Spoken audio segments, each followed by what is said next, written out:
ઓલપાડ તાલુકા કાનૂની સેવા સત્તા મંડળ સિવિલ કોર્ટ ઓલપાડ દ્વારા મહાદેવ શાસ્ત્રી વિદ્યાલય ઓલપાડમાં 26મી જૂનના ડ્રગ્સ ડે નિમિત્તે કાનૂની શિબિર યોજાઈ હતી।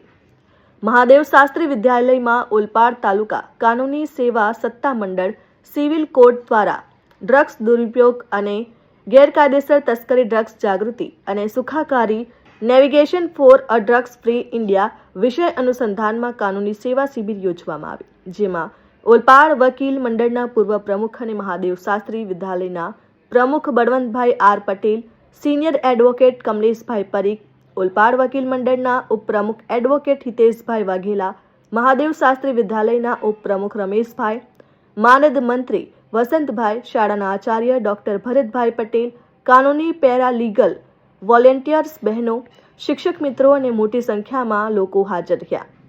આ કાનૂની શિબિરમાં સ્વાગત પ્રવચન શાળાના આચાર્ય ડોક્ટર ભરતભાઈ પટેલે કાનૂની પેરાલીગલ વોલન્ટિયર્સ બહેનોએ કાનૂની પેરાલીગલ વિશે, સાયબર ક્રાઇમ વિશે, મોબાઈલના દુરુપયોગ વિશે અને કાયદા કાનૂનની જરૂરિયાત વિશે માહિતી આપી।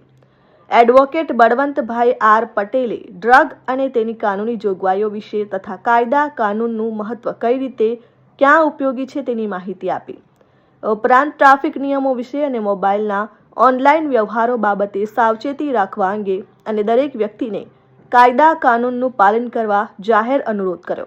ત્યારબાદ એડવોકેટ કમલેશભાઈ ડી પરીખે ડ્રગના દુરુપયોગ અને ગેરકાયદેસર તસ્કરી ડ્રગ જાગૃતિ અને સુખાકારી navigation for a drug free India વિષય પર વિસ્તૃત માહિતી આપી। ઉપરાંત જુવેનાઇલ કોર્ટ તથા સગીર વયના બાળકોના ગુના વિશે માહિતી આપી અને પોક્સો વિશે માહિતી પણ આપી। છેવટે આભાર વિધિ સુપરવાઇઝર શિક્ષક દેવાંગભાઈ પટેલે કરી હતી અને સભા સંચાલન શિક્ષિકા જયશ્રીબેને કર્યું હતું। Jignesh Thakor, RN news, Olpad.